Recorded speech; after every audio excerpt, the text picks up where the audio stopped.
This is the BiggerPockets Podcast. Show 13. 313. Are you taking my show again? Are you taking my show again? Come on. All right. I'm gonna let you take my show. Let's do this. You're listening to BiggerPockets Radio, simplifying real estate for investors large and small. If you're here looking to learn about real estate investing without all the hype, you're in the right place. Stay tuned and be sure to join the millions of others who have benefited from BiggerPockets.com, your home for real estate investing online. What's going on, everybody? This is Josh Dorkin, host of the BiggerPockets Podcast, here with my co-host, Mr. I was once a host, Brandon Turner. What's funny is we both started recording, and we both looked at each other like, wait, who's going to do this? Anyway, we figured it out. You take it. You got it. It's good to have you back today. What's up, man? I'm super excited to be back, especially for today's show with a guest that I'm just an absolutely huge fan of. So it's great to be back. Great to see you. Unfortunately, the beard continues to grow, frightening children everywhere. I did trim this the other day. It's I got some new beard oil in the mail. Well, for Christmas gift from Heather. She got it in the mail and gave it to me, and it's actually John Cooper beard oil, which I just discovered. John Cooper is the lead singer of a band called Skillet, and he has beard oil. And nice. I like Skillet, so she got me his beard oil, which is, I think we should have Brandon Turner beard oil, and we'll sell it on BiggerPockets. This is a great idea. All right, I'm co-founder of the Beardy Brandon beard oil. All right. Anyway, yes. So for those who don't know, Josh here was the host of the BiggerPockets Podcast for 5 years. By the way, we just crossed 6 years of the podcast officially. But anyway, you were here for 5 years, and now you come back for, occasionally, especially shows that you're excited about. Today's guest, actually, you introduced me to his books, and then I read them, and I loved them, and you were like, we should get Jesse on the show. And Absolutely. So we did. I am also founder of BiggerPockets. Oh, yeah, that's right. You also the founder of the world's greatest website. BiggerPockets.com. So the greatest brand. You've got a few things going for you entrepreneurial wise, good job. Oh boy, man. Well, it's definitely good to be back. Good to be here, and I'm psyched, and it's good to see you. And thank you everybody for listening. Thank you very much. Thank y'all for listening. But before we get to today's show, let's get to today's quick tip. And today's quick tip is very short, simple, and sweet. Think of one person in your life who is an entrepreneur, who's trying to grow a business, trying to do something great, and send them a text message with this podcast. Every podcast service, or if you're watching this on YouTube, has the ability to share the episode. So let's shoot it to one person right now, unless you're driving. Do it when you stop. All right. Let's get to this thing. So our guest today is Jesse Itzler. He's a serial entrepreneur, best-selling author of the two books, Living with a Seal and Living with the Monks, both fantastic. Josh and I love them. He's the co-owner of the Atlanta Hawks NBA team. He sold his company Marquis Jet to Berkshire Hathaway. That would be Warren Buffett's company. Yeah, Warren Buffett's company. Yeah, there you go. He's also a partner in Zico, which sold to Coca-Cola. That was like a coconut water. I think it was coconut water company.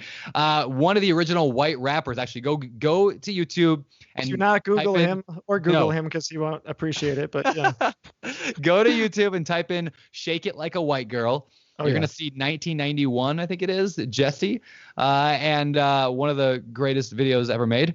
He's also married to a massively successful entrepreneur named Sarah Blakely. You might recognize her name. She's the founder of Spanx, which she started with $5,000 in her basement. With no outside investors, grew it to $1 billion company. She's also one of the guest sharks on Shark Tank. So this show is. By the way, he is also the guy who came up with the "Go New York, Go New York, Go" jingle for the New York Knicks.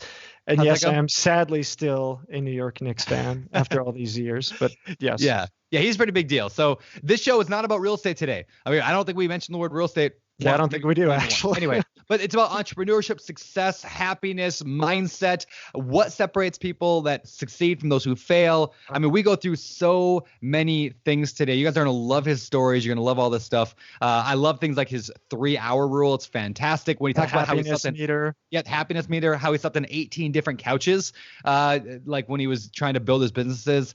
He talks about how the average American only lives 78 years, and y'all are going to love this show. And one more thing that's super important. There are some, we'll call them adult words used in this episode, some R-rated words. And just a warning, we did not beep them out. So if you're listening with kids in the car, this might not be the best episode to play right now, but definitely listen to the episode when the kids aren't in the car. With that said, let's get to the interview with Jesse. All right, welcome, Jesse, to the BiggerPockets Podcast. Good to have you here. Great to be here, fellas. Yeah. So be here. So this should be a lot of fun. I think people are going to love hearing your story. I mean, I just got finished reading both your books because I knew this was going to happen. Fantastic. So, but most people don't maybe know who you are. So do you mind giving us like a 2-minute recap? Like, who are you? What do you do? How'd you get to where you are today? I know, condensing 50 years into. No, that's fine. Totally fine. No, I'm happy to. Serial entrepreneur. I started out in the music business as believe it or not, as a rapper. Was signed to a company called Delicious Vinyl. And then I shifted out of music into private aviation. I had a private jet company called Marquis Jet, which we sold to Warren Buffett's NetJet. Then I had a coconut water company I was involved with called Zico. We sold it to Coca-Cola. I'm married, 4 kids, author of a couple of books, ran 100 miles, endurance athlete, just trying to do as much as I can while I'm on this planet, man. So I'm chipping away at my lifetime goal, which is leave nothing on the table. I love it. I love it. So through all of that, right? I mean, you've accomplished more than most people would die to accomplish in their lifetime. The one thing that stands out to me about you is the moment of happiness, at least in my interpretation of my studying of you. The moment of happiness is the day you made $41 hanging out with your buddy Myron and your sister. Can you tell us all about that and why is it? And was that the moment of the most happiness in your life? Well, let me go to the end of the story first. No, it was just it was a moment of appreciation, and it set me on the course of being an entrepreneur. I realized from that moment that if I took a big risk, felt a lot of fear, overcame that fear, and did something I loved, I could be rewarded, and that became addicting to me. But it wasn't a moment, I would say, of just happiness. I feel like I'm super happy. I feel super lucky to have the opportunities that I have. The health, there's an old quote, if you have health, you have hope. If you have hope, you have everything. I feel really fortunate to be where I am, and to have the parents that I had that gave me that opportunity to try things and experiment and have a long leash to pursue what I want to pursue. But the story you're talking about specifically, I don't know, like 15 years old. I grew up in New York and Long Island, and in the 80s, and breakdancing was big. I got really into music, really into breakdancing. I know I don't look like it, but I was good. And not doing like the regular shit. I was doing advanced shit. And I decided that like if I went to Washington, D.C., out and got outside of like New York, I could probably make a lot more money because there's no way the kids in D.C. were going to be as good as the kids in New York. We invented the shit. So I convinced my sister, who got a driver's license, to drive my partner and I, Myron, who you mentioned, up to Washington, D.C. And the plan was boombox, find a parking lot, set up shop, and rake it in. And the whole drive down, I was really scared. I was like, start getting all the self-doubt that I still have today. But as a 15-year-old, I didn't understand how to really deal with it. And that was, well, what if the kids aren't better than us? What if no one shows up? What if we're driving 10 hours round trip for no reason? And all those kind of questions, and having a lot of doubt about the whole idea. But anyway, we get there, we set up shop, boom, put the boom box down in this parking lot in Georgetown. 14 years old, 15 years old. Myron is probably a year older than me, 16 years old. He starts spinning on his head. We get a crowd. The music is banging. He passes it to me. I'm doing my thing. The crowd's getting bigger, and I take off my hat. I pass it around, start collecting some money. And by the end of the day, we had collected a bunch of money. And after I gave my sister the gas money and we put aside money to eat dinner, we split $42, $41 each. And I gave it to Myron, and he counted it up like a little kid, counted it like 20 times to make sure I didn't shortchange him. And when he realized that we both did, in fact, have $41 equally, he gave me a bear hug, and he looked at me and he said, "Jess, we're fucking rich." And I just remember that moment, and I felt really rich. And I never had 41 of my own dollars, really. And that the context of the story you're telling is about 20 years later, we built the world's largest private jet company in the world. We did $5 billion in sales, and we sold it to I think what every entrepreneur would want to ultimately maybe for their legacy sell to Warren Buffett and NetJet, a Berkshire Hathaway company. And at that moment, I was asked about it. I didn't really feel much different than I felt that moment. I know it sounds like no way, bullshit, but it's true. Like it wasn't like my happiness. I get it. Yeah, it wasn't like all of a sudden everything in my life changed and everything was better. I could just have a bigger plate of brown rice. Yeah. And a lot of stuff happened in between those points from when I was 14 or 15 years old up until that moment in my life. And I had some exits before that too. But a lot had happened, good and bad. But the happiness wasn't dictated. We all know money doesn't buy us happiness. Of course, it buys us a lot of things. And sometimes you can become happier. But in my case, I've always operated from a really big place of gratitude. And I've always loved the journey. I've been addicted to the process, and the passion's been around the process. No, that's awesome. Yeah. So the reason happiness, and one of the main reasons that we had you on is like, I'm fairly obsessed with the topic of happiness right now. As an entrepreneur myself, I went through a pretty horrible year last year. My daughter, who was 9 at the time, got very sick, was pretty much, she had a surgery. She ended up paralyzed from the neck down. I had to step away from work. And over the course of time, she was been able to recover. And it really made me think, like, what is life about and what is happiness? And I've spent my time studying happiness and trying to figure out what it is. And that's kind of how I came across you and your book, Living with the Seal, which we'll talk about because I'm into exercise and running and health stuff now. But I do want to transition a little bit on happiness. In your TEDx talk, you talked about this thing called the happiness meter. And I loved how you talked about how we can evaluate our own personal happiness. And you talk about, taking the different buckets in your life and evaluating them. Do you mind running through that really quickly with people? Because I think it's really worthwhile. Sure. Again, I think that, in most areas of our lives, there's a way to measure almost everything. We get on a scale to measure our weight. We have tax returns to measure financial statements to measure our wealth. We have an IQ test to measure our intelligence, but there's really no test on happiness. And I was just thinking, like, well, why? What's an easy way to kind of rate where you're at any given point? And more importantly, to identify what's making you unhappy. Because if we could fix what makes us unhappy, we would all be so much happier, right? Some of that's not fixable, but a lot of that we own and we can fix. So I did this at a talk. I was doing a big talk for a bunch of Wall Street guys, uber successful audience, uber wealthy. So you would think if you equated money to happiness, everyone would be super happy. And I just said, look, I did a very simple test. I said, the topic came up in Q&A, and I said, let's just try this. Everybody think about everything that's going on in your life. Put everything, think about all the buckets of your life, your weight, your health, your relationships, your finances, your job, where you live, the city you live in, your parents are getting older, your daughter's whatever's going on, put it all in a giant blender, okay? And mix it up. And then on a scale of 1 to 10, with the Dalai Lama, a 10 being the Dalai Lama of happiness and a 1 being someone that's at rock bottom, what's your number?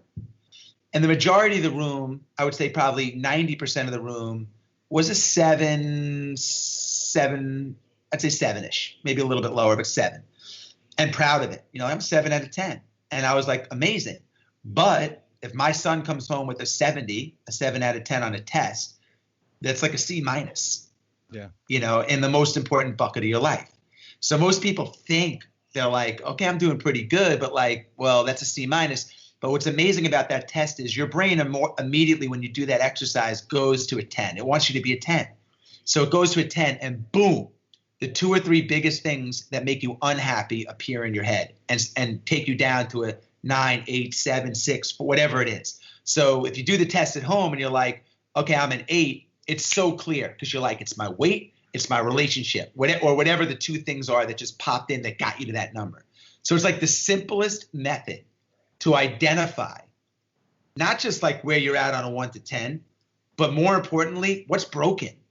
Like if you go into 2019 and just say to yourself, what's one thing I want to fix? in my life to make my life better, you'll come out of 2019 way better off.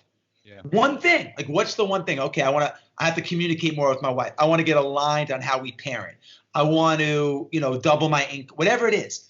If you fix that one thing that's totally messed up, you're going to be so much more, so much happier. It's awesome. I love that. Hey, can we get personal for a minute? Can I ask where do you see yourself on a scale of 1 to 10, your happiness? What's your number? I'm really fortunate, man. I feel really, really most of the time I'm very, very happy. That's awesome. I have 2 parents that are alive. I mean, knock on wood on everything, healthy kids, I'm capable. Not everything goes right. I get a lot of egg on my face. I take challenges. I fail. I have, things that bother me, people that turn on me, people that love me. I have everything that everybody has. Sure. But I process it really well. And I process it and come out. I net out in a very good place. To be totally honest, I feel very lucky about that. That's great. Well, let me shift the question slightly. Then, what are you working on this year? Like, what fires you up? What's that next level you're trying to get to? I mean, I'm assuming there's always room for growth, right? So, where are you headed? So my life is all about building my own personal life resume. I don't believe in resumes in the traditional sense. I believe in what's your body of work, building your body of work, and maximizing the opportunity. I do not want to be 70 or 80 years old, look back on my life and be like, man, I lived the 80% version of me. Yeah. I want to see what the 100 or 90 or 110%. So this year, I just turned 50, big birthday for me. Congrats. I have a monster year plan. I'm doing a documentary. I'm writing another book. I'm launching a business that I think could save 10 billion gallons of drinkable water. I have a coaching course. I do 50 speaking events a year, and I spend 50% over 40 hours a week with my kids and my family. And I have a lot of other projects and support. I'm taking care of my parent. I mean, a lot of stuff is going on. Yeah. It's a big year for me, and every year is a big year for me. And, the way that I do that, the way that I approach that is I have a system. I have an optimization system that I use. It's really efficient. And I get everything out of my head. It lives on a piece of paper to create space and energy in my head. I fucking attack it, man, like a wild man. And that's how I do it. That's awesome. That's awesome. So part of that is this big, giant, big ass calendar that you walk around with, right? It's right here. Yeah. Yeah, we got to see it. Hold on, let me get it. I didn't know you guys gonna hold on. Yeah, man. I got it. Here it is. I mean, if you're listening and you're not watching this on YouTube, jump on our YouTube channel and check it out. Bam. It never leaves far from me. It's in the airport, everywhere you go, right? Everywhere I go. Yes. Because I'm visual and I'm old school. I need to see it. I can't operate on a computer. Writing it down. I went through every month. I wrote down every day what's going on. My whole year is plotted out, and it shows a tremendous amount of intent. Someone said to me, do you want me to digitize it for you and put it in? And I was like, digitize it? I want to own it, man. I want to own it. I want to spend 4 days writing it down in my calendar so I complete it. I don't want to hit send. Yeah. So how do you so one of the biggest things that I tend to find when I talk to people is they bitch and they moan, they complain. They're like, I'm building a business, I'm doing this. And, I was guilty of it. I worked 100-hour weeks for 8 years. I didn't take a day off. It was the worst thing I ever could have done. And I didn't have any balance with my life. I had no balance. I didn't spend time with my wife that I wanted to spend. I didn't spend time with my kids that I wanted to spend. But you're doing more in 1 year than most people do in 10. So how do you balance that time with your kids, with your family, and accomplish all the things that you want to accomplish? I have a very, very simple rule that anyone can do. Most people listening will probably say that's impossible, or you have a team of nannies, or you can, but I don't. The answer is I take 3 hours a day for myself, and I call it the 3-hour rule. And it's cumulative. So that might be, I'm going to go for a run in the morning for an hour, take 20 minutes to read later in the day. Before I go to bed, I'll take a 30-minute walk or just sit and do nothing, whatever. But when I'm in my time, I'm not guilty that I'm not with my kids. I'm not guilty that I'm not with my wife. And when I'm with them, because I was able to do what I wanted to do during the day, I'm fully present. So I'm where my feet are, because I don't want to resent my wife or my boss or anyone for taking away the things I love to do. I'd be a terrible parent. I'd be a terrible employee or boss. So I know if I get my run in, I can journal, I read, I do my things. Then my wife wants to go sit in an opera for 2 hours, even though I hate the opera. I'm good because I was allowed to do the things that were important to me. That made me happy. Take that away from me and I'm miserable. Yeah. So like if you can't take 10% of the day, 10% of your own day, your own precious time, the one thing we all have, the same 24 hours in a day. If I can't carve out 2 or 3 hours cumulatively to take care of the stuff that I love to do that makes my day bright and, energized and fulfilled, then my life is completely out of whack. And I feel like I would have to really reevaluate what I'm doing. So that's what I've been doing. I've been doing it forever. I didn't realize I was doing it. It was unintentional, but I've always done it. And it makes me a way better parent and boss, friend, son, because again, I've been able to do some of the things that I wanted to do during the day that are important to me. Yeah, I wanted to ask, do you, like, you talk a lot about being present, and you obviously love your family, you're very, very involved with them. Do you have any like tips, tricks, hacks, whatever thing? I mean, the 3-hour rule is awesome. It's like anything else you can help our audience. I mean, there's people listening going, I don't spend enough time with my kids. When I am with my kids, I'm on my phone. I'm always scrolling Facebook, Instagram, whatever. Like that's a major problem today, especially in America. Do you have anything that you can advise you give people on like how they can be more present in the lives of their family? Yeah, I mean, I think there's a lot of hacks. There's a lot of, I'm not an expert in this, but I'll just tell you what works for me. For one, I only take calls twice a week. So the old me, let me back up. I have a new system because I operated the same way as single Jesse for 40 years and it worked. But now I have 4 kids and a wife, and I can't operate on that same system. Like I want to go out and watch a football game or play basketball. I can't do that anymore. So I had to rip up the playbook, rip up my system, and create a new system, right? Like your system, as you evolve, your system evolves.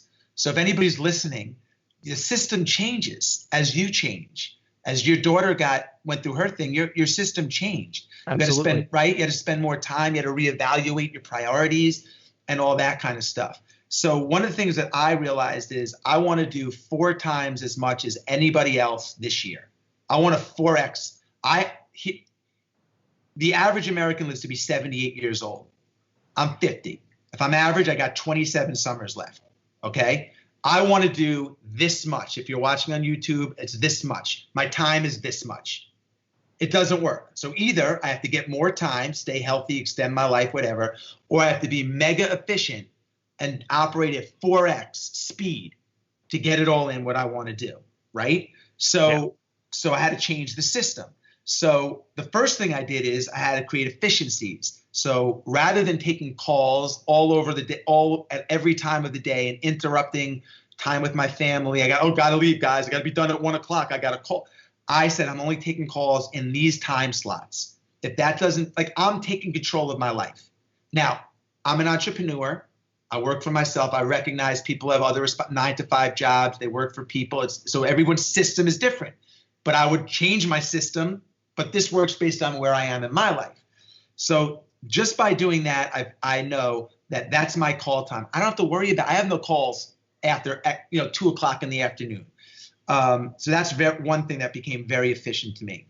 And I do a lot of things like that. I do a lot of things that maximize my time and my efficiencies. That's one of them.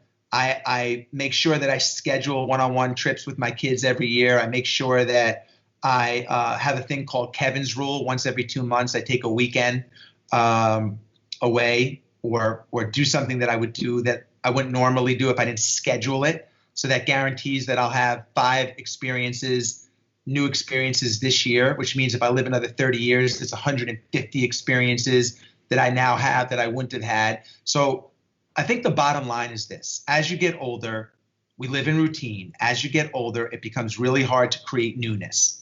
You're young, you're in your 30s, man. So it's different. But when you get to wait 20 years, when life is a part of a routine, maybe not in Hawaii, but when that happens, it's hard to create newness. You have to work on it. Honestly, otherwise you live in routine. You end up, you're 7 years old, and you're like, what the fuck happened, man? I've been doing the same stuff for 20 years. So I work really hard at creating newness, really hard at it. I schedule it, I think about it, and I take it really serious. I'm not saying that like we're on a podcast and let me give some sound bites. I'm not selling anything. I mean, that's how I live my life. And it's important to me. If it's not important to you, it's not going to happen. Yeah. No, it's great. And I fully believe this. I look at my calendar. Yeah, it's crazy. Hey, so a couple of quick things. One, really quickly, what the name Kevin's Rule? Why is it Kevin's Rule? I have a friend of mine who's a police officer. I call Kevin the cop. Yeah. He's in my book. And I went on a trip last year with my son, who was 8, and his daughter, who was 8. And we camped out at Mount Washington. Mount Washington is one of the it's coined the world's worst weather. Oh yeah. In the winter, and it was minus, I think, 20 degrees. We were in a sleeping bag that protects you up to minus 40, sleeping outside in the snow. My son, his daughter, me, myself, Kevin the cop. And I was like, man, this is unbelievable. This is a lifetime. This is one of the moments that I was talking about. And I said to Kevin, how often do you do this? Like, this is unreal. This is the best weekend. I'll never forget this. How often do you have moments like this? He goes, oh, well, and I'm talking about a guy, blue collar, man, blue collar, officer, K-9 unit, Suffolk County, one of the happiest guys I know. He goes, every year I go, since I've graduated college, I go on a trip with my college friends. I'm like, oh my God, I barely ever see my college friends. I mean, so by the way, tomorrow I'm taking my college friends to the Bahamas. Nice. That was the first thing that I changed. I'm like, well, I could do that. I've done that. Then he said, and every other month, I take one weekend where I set up a trip where I wouldn't have taken. And it could be anything. It could be I'm going fishing on the pier in the city. I'm going to a museum. I'm going to run a marathon. It doesn't have to be like I'm traveling the world to go see Italy. But I do something that I would have done instead of watching a college football game. I go and I create something that I would have done. I'm like, I could do that too. Yeah. And so when I came home, I'm like, I'm going to implement Kevin's rule. Kevin's rule is I'm going to go on 5 or 6 weekends a year, friends, family, whatever. And that's what it is. Which, awesome. By the way, in my calendar, it's the first thing that I marked up. I said, what are the 5 things I want to do? Then I went to the weekends. I circled them. And I said, okay, there's 52 weekends. These 5 are carved out for this stuff with my family, friends, et cetera. I'm taking one of them tomorrow. That's cool. That's great. And if you don't do that, you're never going to get to it because everything else is going to push it away. So I love that. Never happen.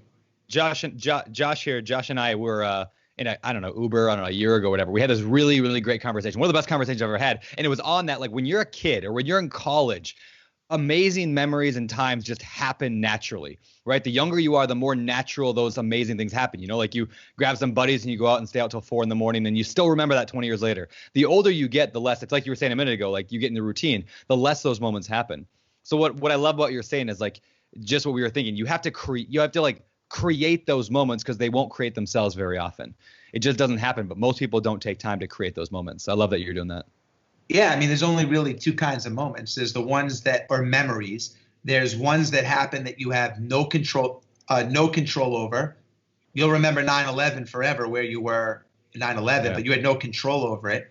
And then there are the ones that you create. You know, the ones that you schedule and you create. And those are the ones you do have control over.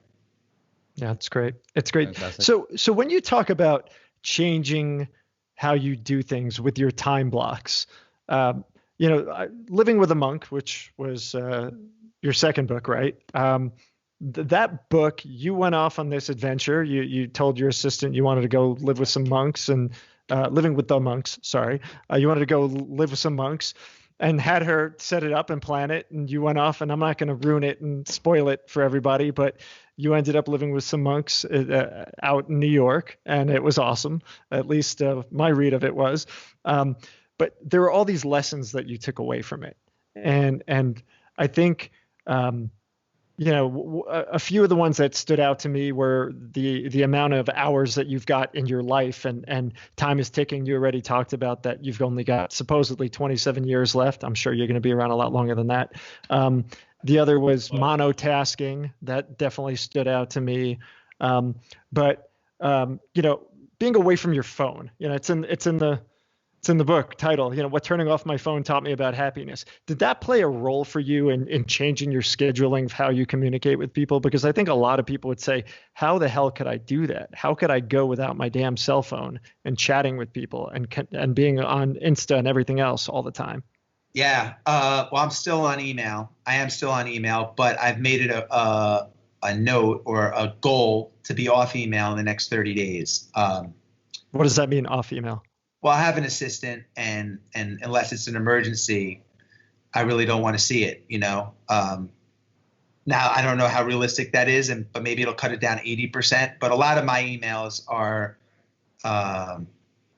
insignificant. I was just with my wife's grandmother, who's turning 97. I went to visit her, and I'm sitting in where she's sitting in this facility now. And I was thinking to myself, I wonder if she's thinking about her emails from 4 or 5 years ago. I know it's not going to mean anything to me what I'm worried about or thinking about today. Of course, it doesn't mean you can't. Yeah, you can ignore it. You can't ignore it. It's part of your real life. But a lot of it is meaningless, and that's not going to really. It's just not where I'm at today in my life. So I'm trying to avoid that, minimize that, and create a system where I could literally live off of it. And I remember about 5 years ago, I was with the owner of the Baltimore Ravens. And he was telling me that he doesn't get any emails. He has the people that need him have his text. And if they need him, they text him. And his assistant handles everything else. And I'm trying to build a process where my assistant knows me good enough that she can respond to everything and handle it unless it's an emergency and need me. She can answer for me.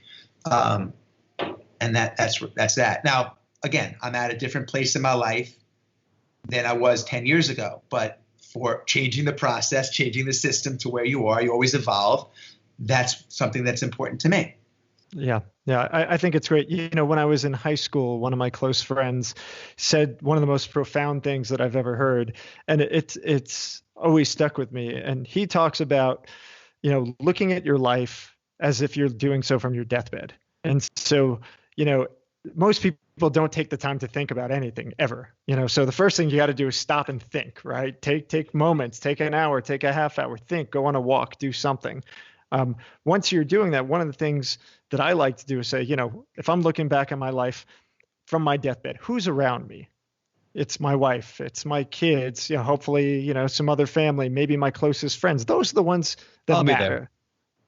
You'll be haunting me with that beard down to your toes. I do.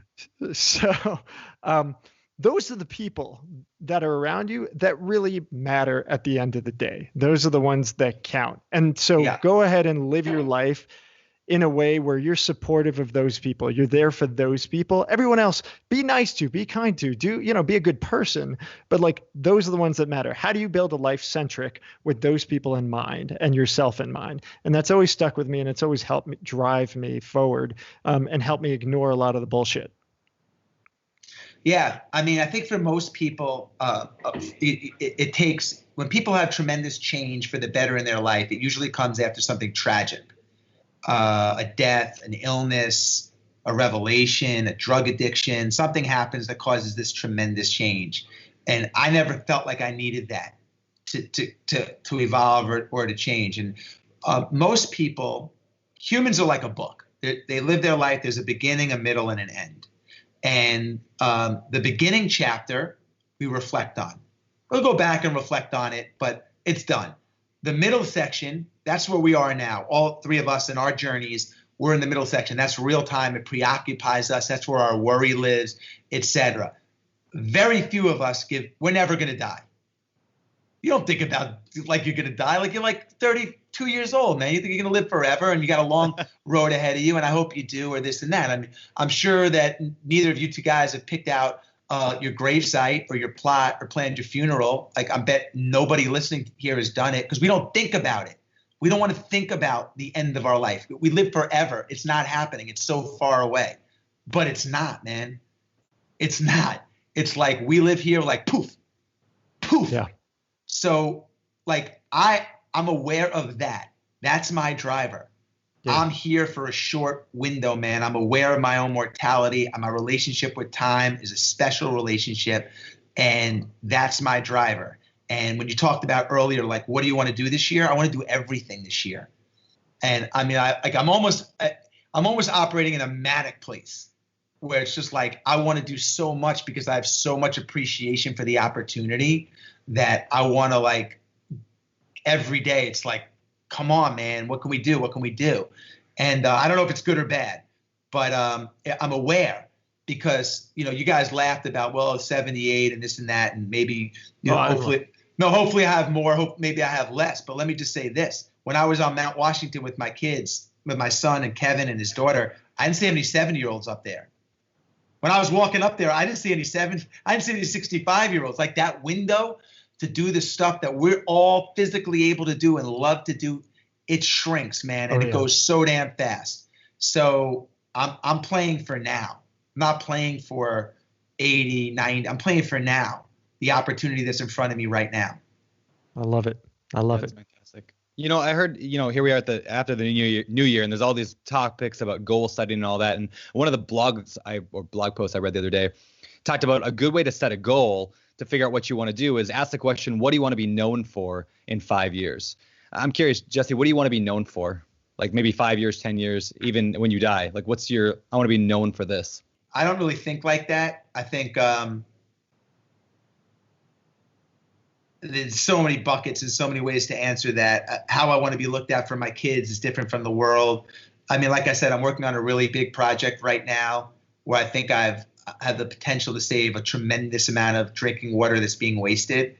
And that's something that I think would be an amazing legacy to leave behind and be like, you know, what did I do? I saved 10 billion gallons of water and distributed them to people in the states in need of clean water. That would be, like, amazing. So that's been a big part of my shift and focus. I have an online teaching course that I love. And if anyone benefits from it, that makes me feel really good. So I think we all want the same thing. And you talked about it earlier on, you know, becoming like a happiness guru is really important to you. But at the end of the day, I think everybody listening wants the same thing. All of us, all 7 billion humans on the planet want the same thing. They want to feel good. Yeah. You want to feel good. And I do things that try to make me feel good. That has to do with my health, what I eat, working out, my relationships, what I think about, learning, growing, crying, all that stuff. I try to do it all. And in the next 5 years, I just want to continue doing that. I don't really care about what I'm known for. I just want to feel that way. Right. That's great. That's great. Oh, I want to read something. Right. You know what Jesse Seal says? No, I'm not cool. I'm sick of this shit. Seal pounds his fist on the bed. You're too pretty, man. Too cute. Fuck you. What? Go grab a chair, the most uncomfortable chair you can find. I have no idea what he's talking about, but I go and get a wooden chair, one with no armrests, out of my home office and return to his room. This is perfect, Seal says. Sit down. I sit in the chair. Now go grab a fucking blanket, he says. Wait, what? He doesn't really think I'm going to sleep in a chair. You got to get out of your comfort zone, Jesse, he says. Enough of this comfy shit. Fuck this Park Avenue bullshit. He repeats himself under his breath. Fucking Park Avenue bullshit. But we live in Central Park West. This book,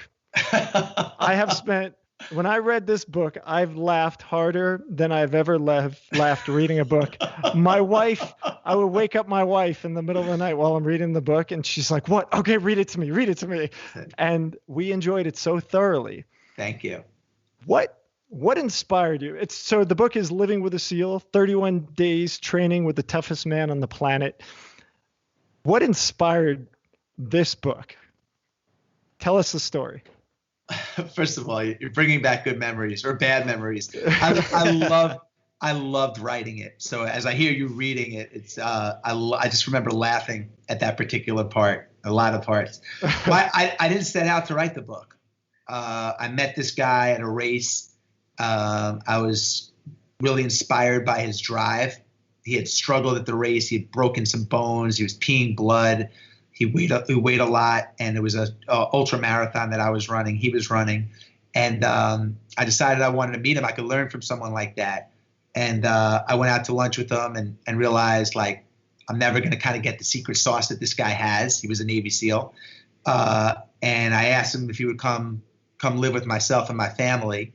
And he said yes. And he moved in, shortly after, like right away. And 5 years later, I wrote the book. So there was no like, I'm going to go live with a Navy SEAL and write about it. It was, I loved the experience. I learned from it. We became friends for years. And then I decided, someone approached me to write a memoir, a book about, really a business book about my journey at Marquis Jet and some of the other stuff that I had done. And as I started to write it, I realized, you know what, I do want to write a memoir, but this would be an amazing way to do it. And that's what happened. Yeah. What I loved was, there's a lot of things I took away from the book. I think most relevant to our audience. You saw this guy, you were fascinated by him. You asked somebody who he was, you called him out of the blue, you flew out and met the guy, flew across the country to sit down and talk with the guy. And he was, at least in my read, he was pretty abrasive at first, didn't want anything to do with you kind of thing. And you flew out there, invite him to come live with you. And, you made all this happen. Now, most people, our audience is mostly aspiring or active real estate investors. And a lot of people are scared to pick up the phone and call somebody who's got a house on the market or somebody who might have a house on the market. But you had the balls to go out and fly across the country to a dude who, didn't really want to talk to you on the phone. How does somebody get on the phone with somebody? How do you overcome that fear to chat with people, to talk to people, to reach out to people that you aspire to meet and connect with and overcome that fear? What do you do? I think it's just like going into a really cold ocean of water, pool of water. You just go. If you start talking yourself out of it, I think you'll come up with a million reasons why you shouldn't. So I've always just been like, give me the phone, not preparing a speech or thinking about it. I've always just kind of, let me get my foot in the door and figure it out later. I didn't go to California, San Diego to sit with the SEAL and with a plan of, we're going to live together and write a book. I got my foot in the door and one thing led to another. And then we had a bestseller. I think, so that's one thing. The second thing is, it's just like anything that involves the fear of embarrassment or any kind of fear. It's one of the tools that I use, and I have several, is that it goes back to my own mortality. Like, nobody on this planet is going to be around in 100 years from now. Very few of us. So do I really care if someone doesn't, if I'm in the real estate game and like what happens on a phone call? I mean, come on. Let me give you an example. I was in the music business for years. And one part of my journey in the music business is I was writing theme songs for professional sports teams. And I wrote a song for the Denver Broncos called Salute in 1997. And every time they sort of scored a touchdown, the Broncos would salute into it was a big deal. It was all over. It was like the first trend in like Super Bowl celebrations. I wrote a song about it, caught on. It was huge. The Broncos win the Super Bowl. I'm in Vegas. They call me up and they said, would you like to perform the song at the parade tomorrow in Denver? So I said, absolutely. I said, how many people are going to be there? 685,000 people. Bigger than Live Aid. 685,000 people. I'm like 20. Colorado. Right. So I'm 20 something years old. I fly from Vegas immediately to my apartment in New York because no one could get in and FedEx the instrumental that I needed in time to get to Denver. Get the instrumental, don't even change, get on the plane, fly out to Denver with my partner that we're going to sing this song. We get out there, 685 people. I'm sitting backstage about to go on, and they hand me the microphone, and I'm shaking. I'm so nervous. I can barely hold the microphone. And my friend says to me, "You okay?" I said, "No." I said, "I can't go on." He goes, "Why can't you go on?" I go, "I just peed all over my leg." He goes, "Are you serious?" And he looks down. He goes, "Holy shit!" And they go, "Ladies and gentlemen, all the way from New York City, please welcome." And they throw us on stage. So I go on. I'm like stained leg. I'm like, the mic is shaking. I start singing the words. I'm rocking. The place is blowing up. Everyone's saluting. It's going unbelievable. Best moment of my life. And I forget all the words. I forget all the words. And about 3 days ago, I'm going through old videos and I see the video and I'm like, oh my God. And I have it on tape. I'm gonna show it to my assistant. And I'm showing my assistant and I said, you know what the lesson is from this story? Because I was thinking about maybe sharing this with a corporation I was going to speak at. I said, you know what the lesson is? The lesson isn't preparation. Everybody knows you have to be prepared, and I wasn't prepared. The lesson isn't like life throws you curves and you have to deal with it. Everybody knows that. You got dealt a very severe curve, unfortunately, with your daughter, and we've all had that, and you got to deal with it. Everybody knows that. The lesson was after 77, 87, 97, 97, 107, 22 years. Got a 980 on my SATs. That's how I have to count. After 22 years, I didn't remember the story. The lesson was nobody cares. Yeah. Nobody's talking about it now. It's over. What's the worst thing? Yeah. What's the worst thing that happens if you pick up the phone and call somebody? Yeah. And that was the lesson from this. I failed in front of 685,000 people. And no one's talking about it anymore. Who gives a shit? Everybody went on. They had to worry about their taxes, their family, their kids, having anxiety and all the other stuff that we all deal with. And that this is just a moment, and no one even knew, And that's the powerful lesson. So now I can't call up somebody on the phone. Are you kidding me? Come on, man. Nothing's going to happen if you don't. There you go. Yeah, that's good. So let me tie a related question in. Do you have other advice for entrepreneurs? Most of our audience are people trying to build, wealth, financial freedom, that kind of like, a business or whatever. But people, I mean, I don't know, the stats, or you've all heard the stats about most businesses fail. So what have you done that's worked so well to grow multiple businesses that have all succeeded? Or no, not that everyone that succeeded, but the ones that have. What have you done?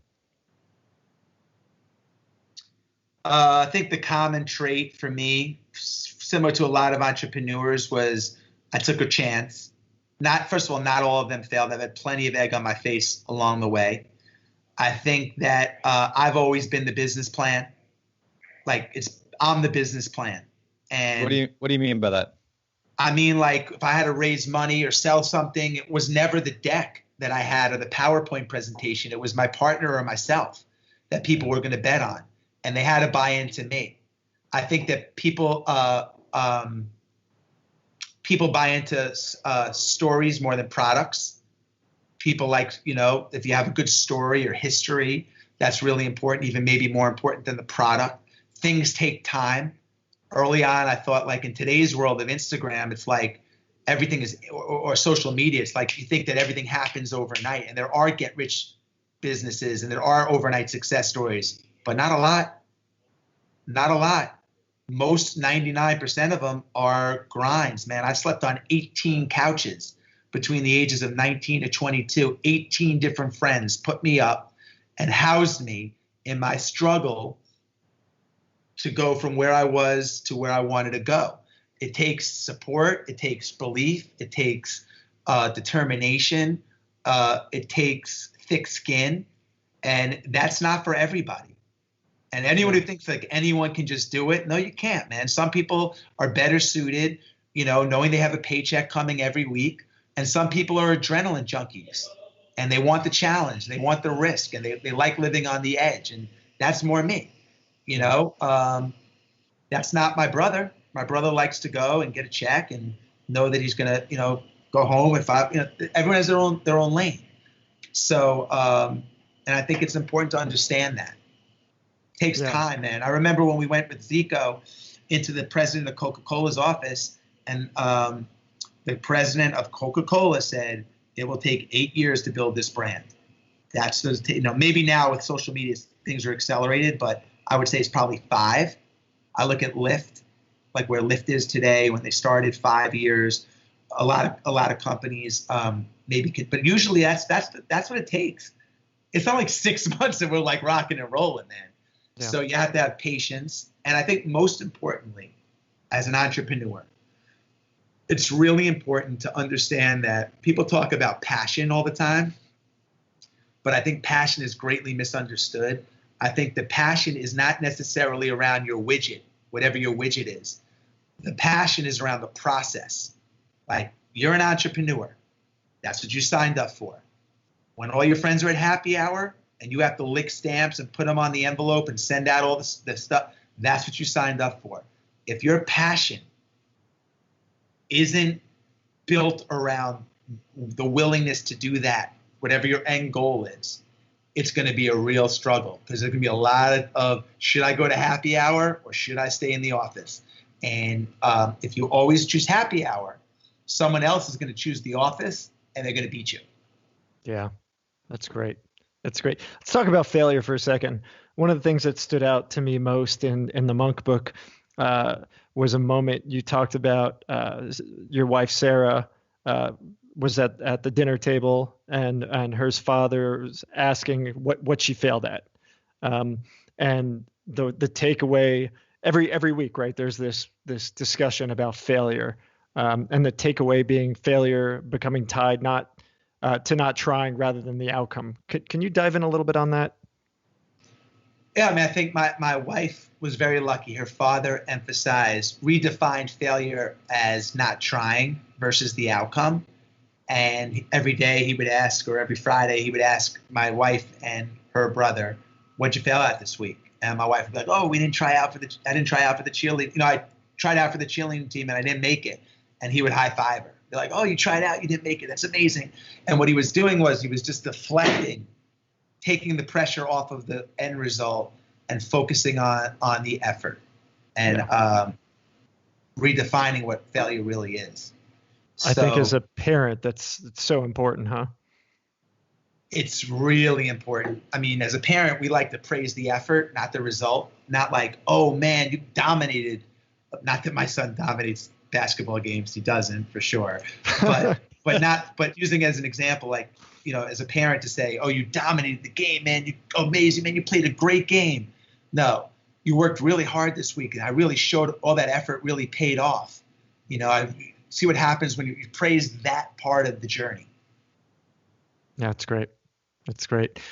Well, we've talked so much about all these things in the past and happiness and hard work and opportunities. One of the things that I'm most fascinated about in your life is the ultramarathoning, is the athleticism. After all this stuff went on with my daughter, I had one of those moments where I was with my middle daughter, and she was riding on her bike, and I started jogging with her, and got to a point where, I was keeping up, but I was definitely a little winded, and I stopped and I looked at my Apple Watch, and I'm like, oh shit, wait, is my heart supposed to be 185? That seems high.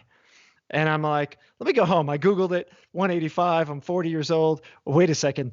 That's not good. That's like instant heart attack mode. And I'm a skinny dude, right? I thought, I'm skinny. I'm okay.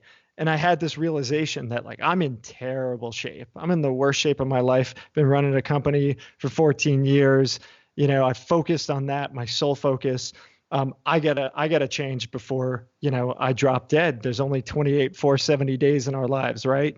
So I started running. I started getting fit. I just did a 10K, my first race ever, in October, and been reading all these great books and just super motivated. But you're doing the big stuff. I mean, you're doing the ultras. You just did this. You started this thing, Everesting, which I'm fascinated by and want to try out. But what drives somebody to do not just like a race that's gonna, drive you and push you, but you do the races that break you? What drives somebody to do that? I think everybody's different. I don't think there's a one size fits all answer to that. I think everybody has their own reasons for those kind of challenges. For me, I started out with the goal of running 2 miles. That was my goal. And when I was able to accomplish that after a couple of weeks, 2 miles in under 18 minutes was my goal. I think everybody listening could probably, the majority of the people listening could probably do that with a gun to their head. But after I did that, I signed up for my first race. I mean, it was a gradual progression for me. Same as you, 5K, 10K, half marathon, marathon. And then ultimately I decided I was going to try to run this 100-mile race in 2006. And I gave myself 90 days to 90 days to train for it, and I finished it 22 hours and 30 minutes, and they put me in a wheelchair for 4 days. And of course, I was like, I'll never do anything like again. And by the way, I have not run 100 miles since then, but I am signing up for a race this year. Oh, nice. Yeah, but anyway, I think that was the best moment for me of growth in my life. The discipline, the training. There's an old Japanese ritual called the misogi. And the notion around the misogi is you do something so hard one time a year that the benefit lasts the entire 364 days of the year. That was my misogi. And I found that it's lasted me a lifetime, not just from that one day. And I was like, whoa, if I could get more moments of like that and build on that, and take the lessons learned and apply it. And also the thrill. I enjoy it. I like challenging myself. That would be amazing. So since then I've done some, of those extreme races. I've done a lot of stand-up paddleboard, ultra paddleboard races. I started a company called 29029 where we rent a mountain. You hike up the mountain, you take the gondola down, and you repeat until you climb the equivalent of Mount Everest. And I just feel like there's a lot of growth that can happen from there. And so that's become a part of my life. Looking for those kind of challenges. Love it. Yeah, I love that. But yeah. Go ahead. No, I was just going to say, it's like I started at 2 miles. I'm not anything special at all. I just put the time in and changed what I believed that I thought I could do, what I thought my limits were. And that's really the only fundamental shift between the guy that could run 2 miles and the guy that could run 100. My body's exactly the same. I'm not very strong. Same legs I ran 2 miles on. The only thing that changed was I was like, I saw someone do it, and I was like, man, if they can do it, why can't I do it? Yeah.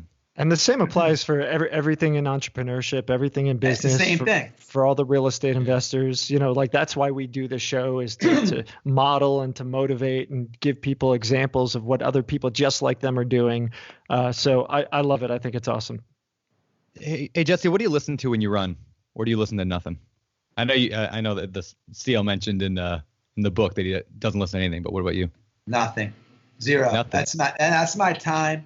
Part of my 3-hour rule. That's my time to think, and I don't want to be distracted by other stuff. I walk a lot too, and when I walk, I listen to podcasts, interviews, motivational, inspirational lessons. I like to learn. That's part of it. My efficiencies built-in process. Kill 2 birds with 1 stone. But when I run, I feel like I just want to get this thing over with. So I don't want to listen to anything. I just want to think about like really focus on my pace and time, and I'm very mathematical in my approach to that. So nice. I'm focused on that. I've been working trying to build up, and I'm up to I think I did the 10 miles. That was the most I've ever done, and I wanted to die afterwards. But I listen to music, and I'm wondering maybe there's a better way. Maybe I'll try it without running. No, I mean some people love it, but for me it's just I prefer to listen to that's my time outside. I want to hear what's going on. That makes sense. Hey, by the way, you mentioned podcasts. You don't have a podcast right now, do you? Or do you? No. Yeah, you should do it. And you're good at this. You should do one. Last thing before we get to over the fire round, the famous 4. I'm curious. I actually want to ask both Josh and you this one. And this has nothing to do with, probably won't benefit our audience, but I just like this question because sometimes I'll just ask it. What do you love most about your wife? I want to know each of you guys. Like, what do you love about your wife? And the reason I ask that again is because I think sometimes, I don't know, our wives maybe get like, I don't know what the word is. Like we talk about ourselves and our families a lot of times, but like, I want to know like how much does your wife help you on that journey? Go ahead, Josh. Man, I not a lot of people like me. I'm pretty abrasive. Brandon, that's can true. Attest for this. That's true. You have a couple people. There's a few people. No, I mean, look, I've got some close friends, but at the end of the day, it's hard to find really, truly deep connections in your life. Maybe you've got 5 or 10 across your entire lifetime. My wife is one of them. She supports me. She stands up for me. She stands up to me, doesn't put up with my bullshit. pushes me, challenges me to be better. And for me, I've lived my life in a way where I'm always striving to be better. I'm always striving, which is again why I'm so excited for this conversation with Jesse.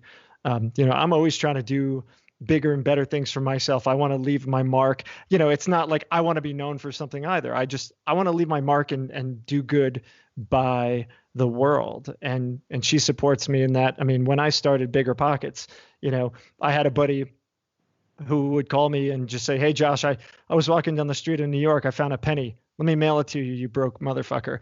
And I'm like, these are my friends. Like, that's cool. It's all good. But my wife would never give me that.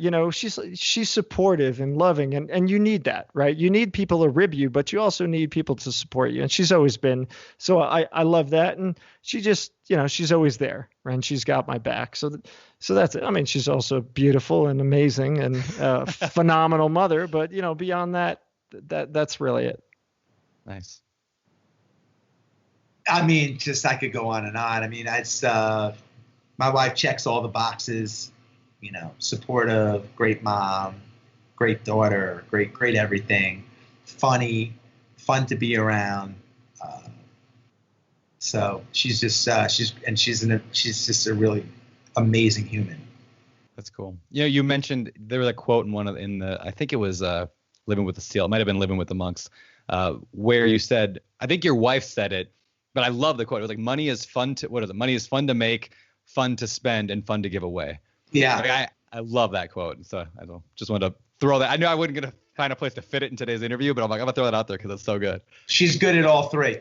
Yeah, that's awesing. That's very cool. Hey, so, okay, let's shift gears over the last segment of the show because I know we got to get you out of here. And, there's a surfing wave out there I got to go find. So we're going to head over to the next segment of the show called the Famous Four. All right, this is the segment of the show where we ask every guest the same questions every week. We altered it just slightly for you since we're not doing a real estate related show today. So question number 1 is, do you have a favorite book recommendation in the personal development or fitness world? Not necessarily business, that'll come in a second, but the lifestyle, fitness, that kind of world. Any book recommendations? Fit for Life by Harvey Diamond and Marilyn Diamond. Fit for Life, A New Beginning by Harvey Diamond.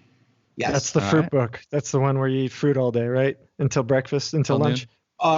It's more than that, though. Yes, but there's more than that. It's a great book, and that's been a life changer for me. Awesome. Probably the single biggest life changer for me. Cool. Awesome. What about business book? Favorite business book? It's going to sound crazy. I'm scared to even go on record. I haven't read a lot of business books. I really haven't. I don't think I've ever read any business books, to be honest with you. Nice. So it's for you, it really is this. What's the biggest business book? I don't know. I don't know.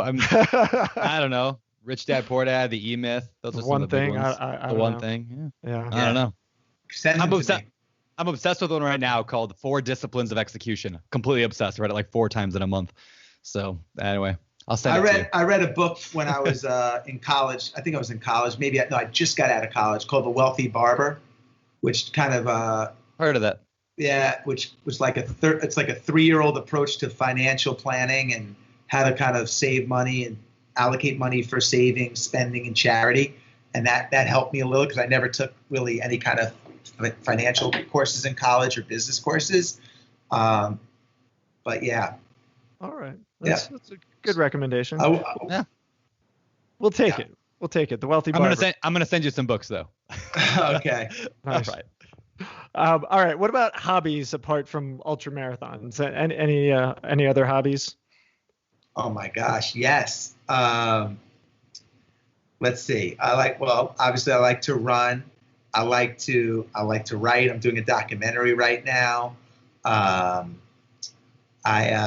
love taking my friends and family away. That's a big thing. I think part of the success is one of the big benefits of being, having any kind of success is being able to treat people around you. So that's like a hobby. I love it. Love music. I like to ski. I like being anything outdoors. Yeah. Awesome. Yeah. Favorite ski area? Sorry, I got to ask. Do they have skiing on the East Coast? What's that? There's crummy skiing on the East Coast. I like Stratton. I like Stratton on the East Coast. Okay. I like Park City and yeah. Right on.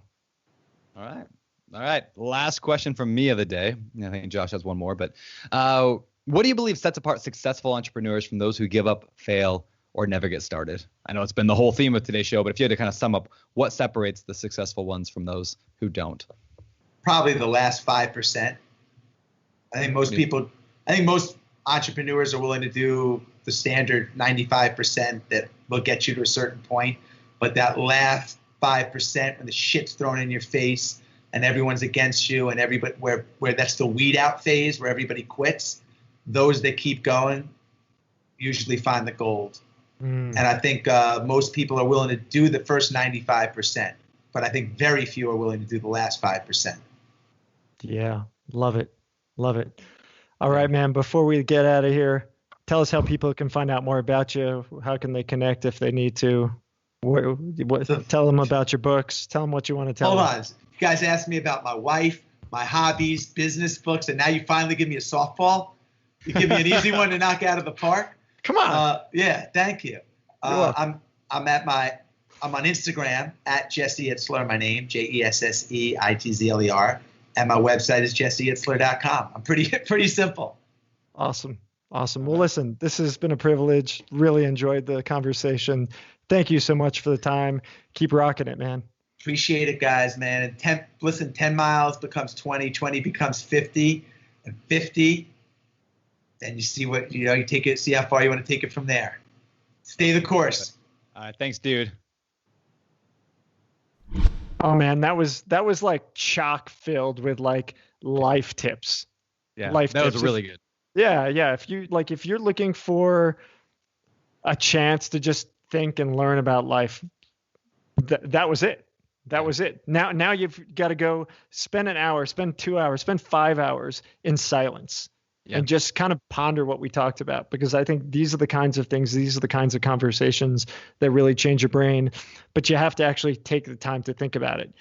Don't jump on your phone. Don't go jump on your whatever, your devices and start doing stuff. Take that time. What do you think? I would love to think, but here's the funny thing. Right after we get done with this call, I've got a webinar to go host over on BiggerPockets. There are 13,000 people. Yeah, we're 13,000 people registered for the webinar. The biggest webinar we've ever done in BP was 8,000 registrants. 13,000 people registered who want to learn about investing in real estate. So if you're listening to this in the future, it means that webinar is over, obviously, but we do them every week. BiggerPockets.com/webinar. Now, one thing before we get out of here, in the quick tip in the beginning of the show, we talked about sharing this episode with somebody who you think would benefit. I want to just say that again. Share it with someone you think would benefit. And then do me a favor, shoot me or Josh a message over on Twitter at JR Dorkin, right? It's at JR Dorkin? It's at JR Dorkin, or my Insta is at JR Dorkin also. Yeah, okay. So either Instagram or Twitter. Do me a favor and let us know if you did, so we can give you a virtual high five. And, follow Josh too. Josh is a good dude. He's the best entrepreneur I've ever known. So that's legit truth right there. Tears are falling down my face. You've done some pretty amazing things. So you're a pretty okay guy too, man. And I'm excited for our upcoming beard venture. This is very exciting. The beardy Brandon beard oil from BiggerPockets. The beardy Brandon beard oil from BiggerPockets. Little alliteration. Yeah, there we go. The BBBBB. All right, y'all. Thank you for coming today. Thanks for listening. Yeah. Thank you very much, and we'll see you again next week. I'm the host, week. Josh Dorkin. Signing off. Oh, you're not going to cut me off? No, I'm going to let you do it. It's not often you come back here. You're so nice. You got to do what David Green does. David's thing that he ends every podcast is for BiggerPockets.com. Or no, for Brandon, and then he makes up a nickname every time for me, a brand new nickname every time. So today for Brandon, BBBBBB. I don't need anything. I'm good. End it the way you want to end it. Hey, Brandon. It's your show. Yes. Thanks, man. Thanks, Josh.